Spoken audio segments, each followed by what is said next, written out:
What's going on, guys? It's K-Dub here with another episode of Crypto Zombies. So it's Friday, it's the weekend, we did it. Hope you're having an awesome day so far. Having a look at what's going on, nothing really too exciting in the markets. I know it's just so freaking boring anymore, but hey guys, guess what? I do have one more t-shirt to give away. That's right, I have a Crypto Zombie Unibright size large. If you want it, you know what to do. Just drop a comment below, say something about the shirt, but also mention something about the video too, so we don't just get a bunch of spam comments about shirts, right? Now, moving on, having a look at what's going on, we do have, I'll give it a refresh live. All right, $114 billion market cap, Bitcoin at 3,478, 30-cent XRP, $107. Ethereum, having a look at the biggest gainers of the day. My goodness, Holochain up another 24%. Who's holding Holochain? If you're holding Holochain, you're probably having a great month. Augur, Binance, PundiX, Repo, BitShares, Theta, DigixDAO, Linky, and Loopring, all doing very, very well today. Bitcoin dominance at 53.4%. If we have a look at the charts, we notice that volume is decreasing a little bit. I'm actually not going to go into this too much today because last night I had an opportunity to talk to Krown over at Krown's Crypto Cave, and we went into some massive TA. I think it's the most TA that's literally ever existed on this channel. If you guys want to check it out, I will drop that above, below, whatever. Also, though, if you do decide to leave, please come back and finish watching the video. We have a lot of stuff to go over today. Now, speaking about what's been going on in the markets just in general, obviously the crypto markets seem to be rebounding, right? A little bit. We went from 111 up to 115. Currently, we've pulled back 1 billion, not too much. However, looking at what some other analysts are saying, we have Cred, and he says that low time frame breakout and pullback into support. However, don't lose sight of the bigger picture. Bearish bias as long as price is below 3,513, which is a high time frame level. Actually, last night we were also talking about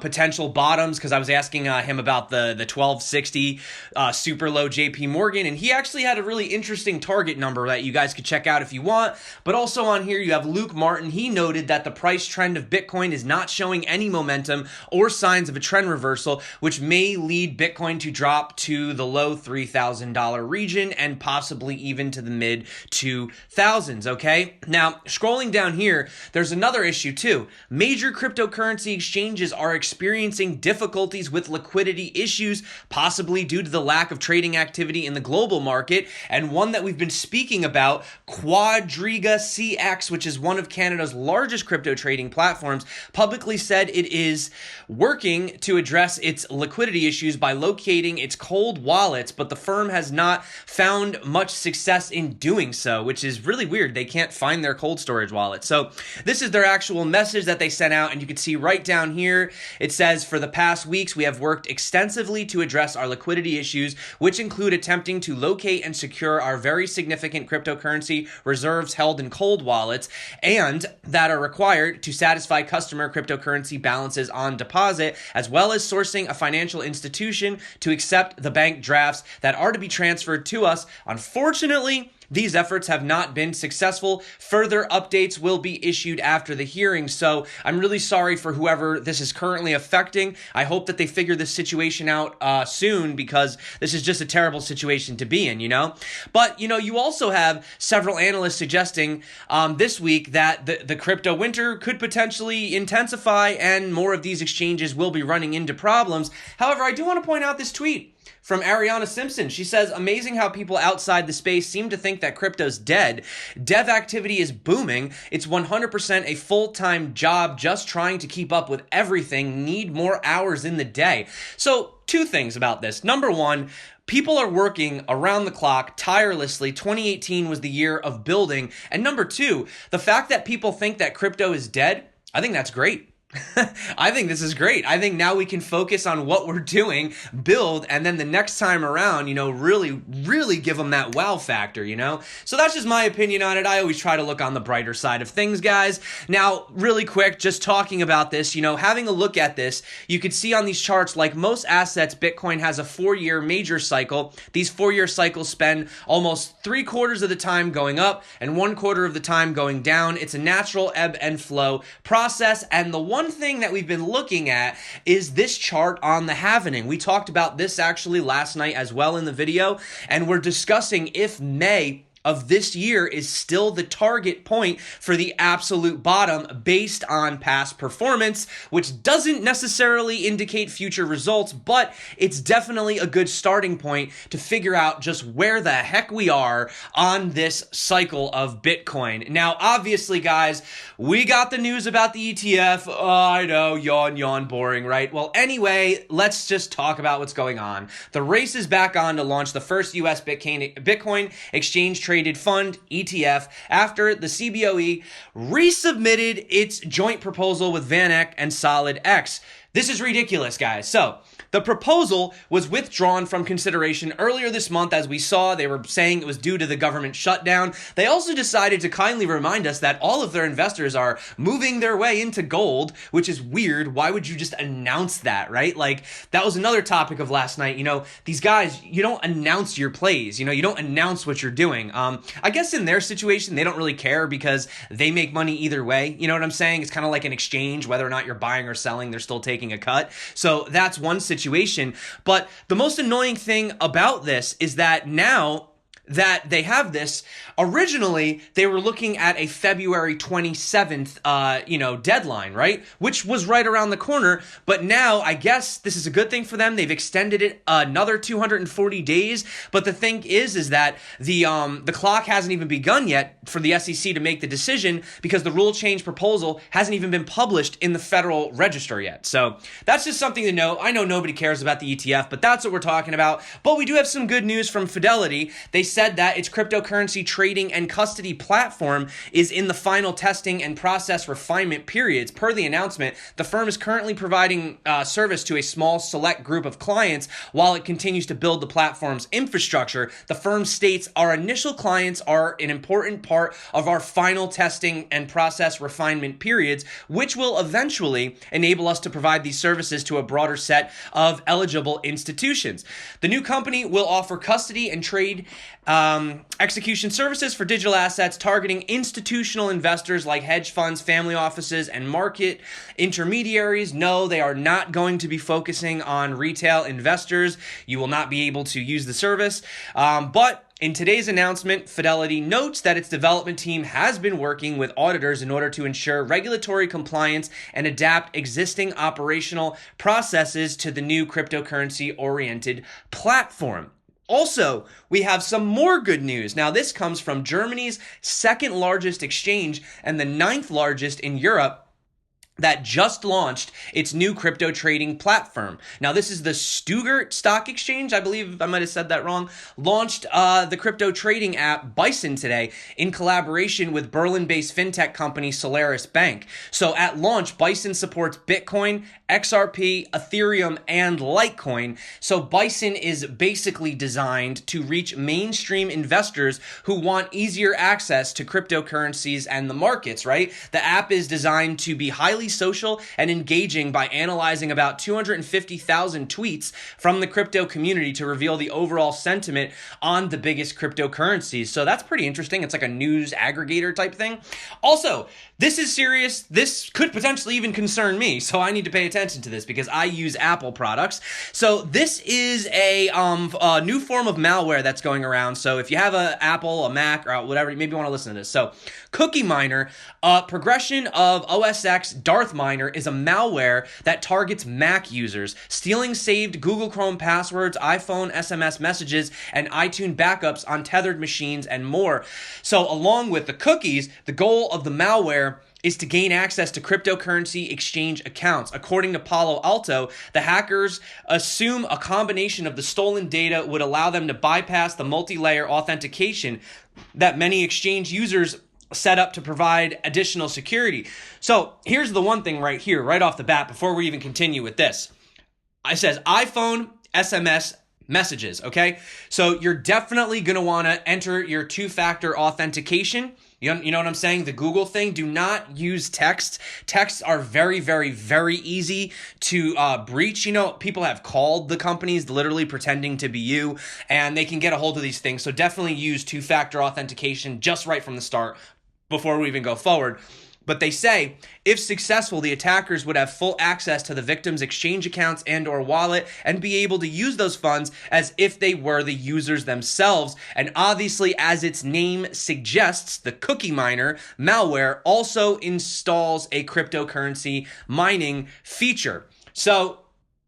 But it doesn't really go into here and say like what to do for preventative measures. I mean, obviously two-factor authentication, but I don't know if it's able to breach that too. I've never heard of something that can do that, but let's be real. These guys are tirelessly working all day to figure out the next way to hack you and take your crypto and everything else. So I'm sure, where there's a will, there's a way, but just please be safe out there, guys. Also, today we have a big announcement, regardless of whether or not you like Zilliqa, you don't like Zilliqa, doesn't really matter, because today marks a big day for crypto in general because the mainnet has allowed the first ever successful implementation of sharding technology on a blockchain. So this is a celebration for the entire space, not just for Zilliqa, in my opinion. Now, although the mainnet launch was originally slated for Q3, Zilliqa pushed it back until, right now. So basically, sharding, if you guys don't know, effectively splits the computational load of blockchain transactions. Nodes establish consensus in smaller groups, making transactions faster and cheaper than if they were processed by the entire network. In fact, I actually did a review on Zilliqa. I'll drop it above, or you guys could just look it up a while ago, where we go into the whole process if you want to really dive deep into it. But anyway, Zilliqa's development team announced back in April that the network could handle up to 2,000 transactions per second, significantly more than Bitcoin, around 7, and Ethereum, around 15, right? So the network's own bug-resistant Scilla smart contract can also use sharding. Zilliqa's CEO and co-founder said that the launch represents the first adoption of sharding, an important milestone in making blockchains scalable. He said, "Today we are taking a leap towards our vision of enabling innovative blockchain-powered solutions to real-world problems. With this launch, Zilliqa is now the first public blockchain platform successfully implementing sharding to address one of the biggest challenges to mainstream blockchain adoption: scalability. Developers are busy implementing sharding onto Ethereum as part of its Casper protocol, but that isn't expected until 2020. So a successful implementation of Zilliqa could demonstrate that sharding works, which is good news for all of crypto, as I just said. But for Ethereum, it may sound more like a warning. If the original smart contract platform wants to keep its dApps and its users, it needs to solve its scaling issues first. In fact, we've seen a few dApps move from Ethereum in the past. Some of them went to EOS.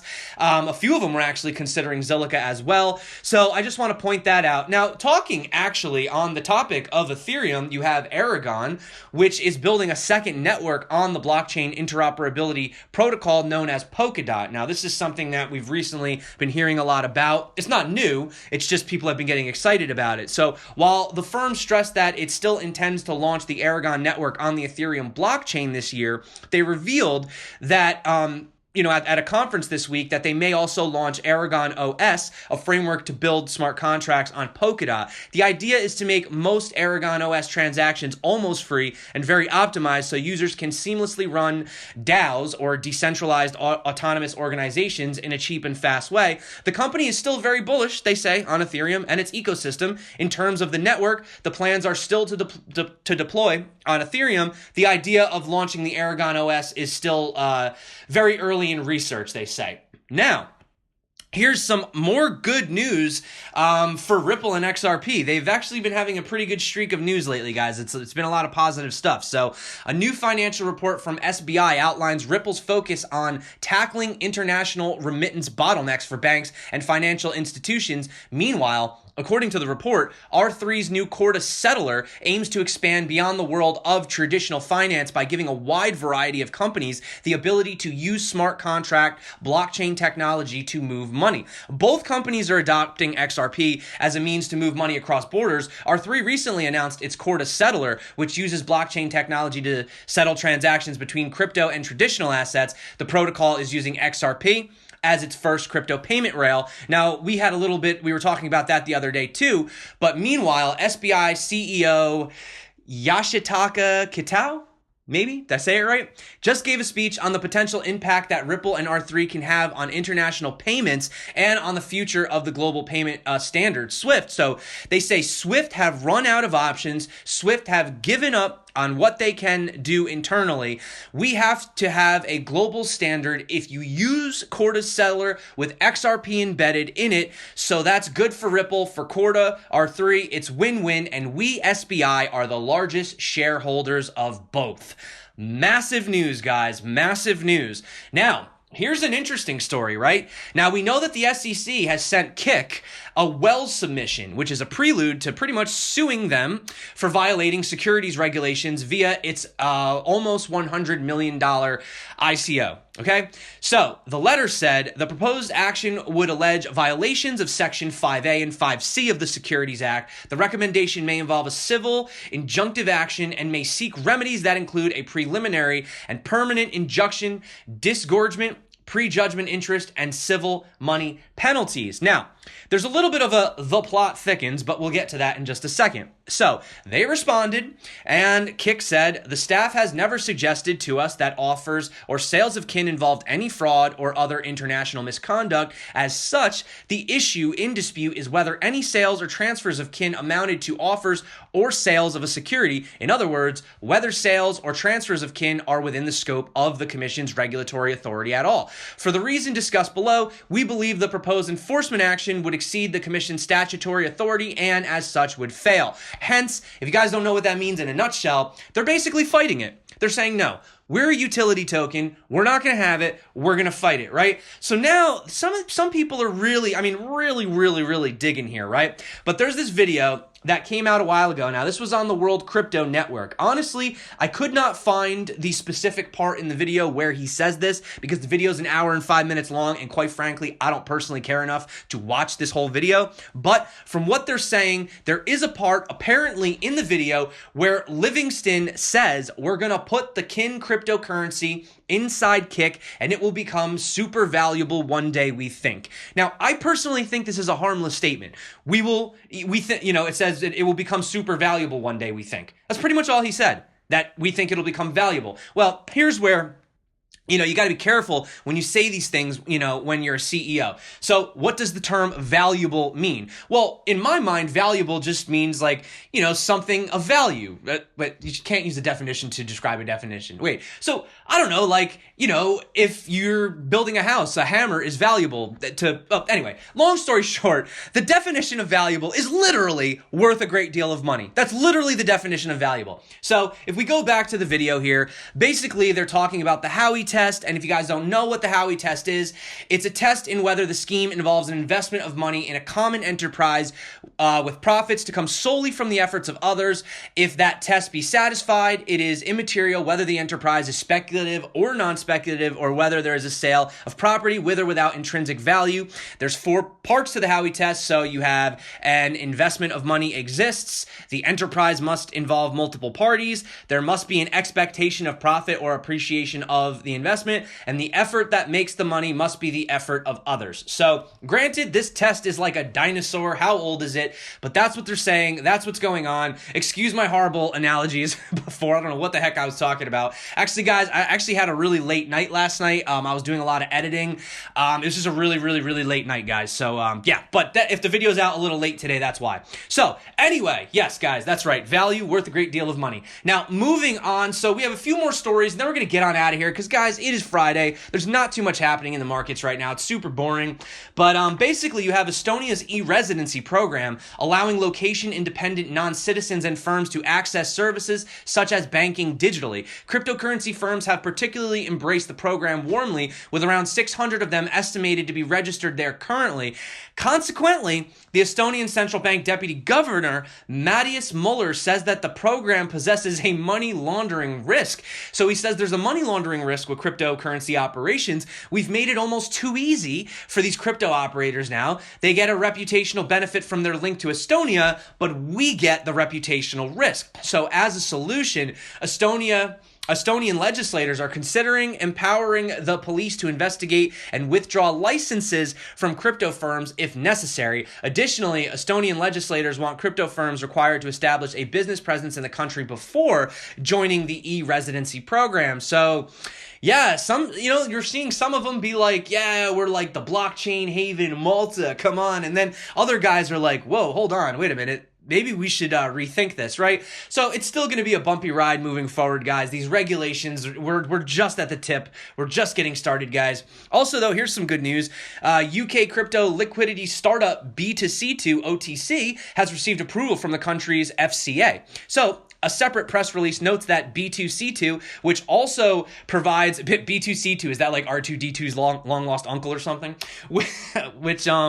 Yeah, so basically what they say right here is that it's going to provide electronic over-the-counter trading and now offer contracts for difference or CFDs to eligible counterparties and professional client. The firm's co-founder Max Boonin believes the acceptance of the license will allow investors to gain exposure to cryptocurrency markets while avoiding the risks associated with crypto custody. Now, here's a cool story, guys. I wanted to bring this to you before we left. So I didn't know this, but check this out. So at a panel at the World Economic Forum, they had PayPal's co-founder, Luke Nosak, and he was asked whether PayPal or WeChat Pay have already solved various problems related to online transactions or whether cryptos can also solve those problems. So he actually responded and said, many people don't know this, but the initial mission of PayPal was to create a global currency that was independent of interference by these, corrupt cartels of banks and governments that were debasing their currencies. I thought that was so cool. I had no idea about that. He said the company succeeded in building something economically very powerful. However, PayPal never achieved its initial goal and became too centralized, too attached to the biggest financial institutions such as Visa, MasterCard, and Swift. And he says PayPal is obliged to do whatever it needs to keep those institutions happy, and we've learned how to play. So that's why when people ask why PayPal is a little weird about cryptos, well, it's because cryptos you really can't get as good of because they're cheap. You know what I mean? They're not as expensive as these other options. So by offering more crypto related options, they're kind of pushing away these other guys that they're working with, right? So that's the issue right there. That's what's going on. And if you guys want a nice, happy, just uplifting story to sort of end on, there is a comedy sensation from Holland. I'm probably going to pronounce his name wrong. Joachim Meyer. I don't know. Anyway, this guy in the picture has over 2 million fans, nearly 15% of the country's 17 million population. No wonder then that the comedian's sellout performances have been a prime target for ticket scalpers who've mercilessly hiked up the prices. Until now. So last week, he declared victory over the ticket resellers. Not one ticket for his current 36-show comedy tour has fallen into the hands or touts or agencies who inflate the price thanks to a new ticketing platform that puts sales on the blockchain. So they say we just sold out the biggest theater in Holland, in Amsterdam. We sold about 50,000 tickets in less than 2 hours. It's perfect. Now you can find any ticket on the internet. It's incredible. This is the new thing, really. What's the point of this story? Just be patient, I'm getting to it. So finally, the tickets are now sold exclusively by Holland's Guts Tickets. The startup uses the Ethereum-based Get protocol, which provides digitally self-aware, smart tickets. It ensures fans are protected from fraud and ticket scalpers by registering the ownership and state changes of the tickets on the Ethereum blockchain, and most fans are not even aware of it. And that, my friends, is how you bring adoption to the mainstream. You put it in something that they don't even know that they're using, and that is how we do it. So that is it for me, guys. This video is actually not as long as the other videos usually are, so I know a few of you out there are happy.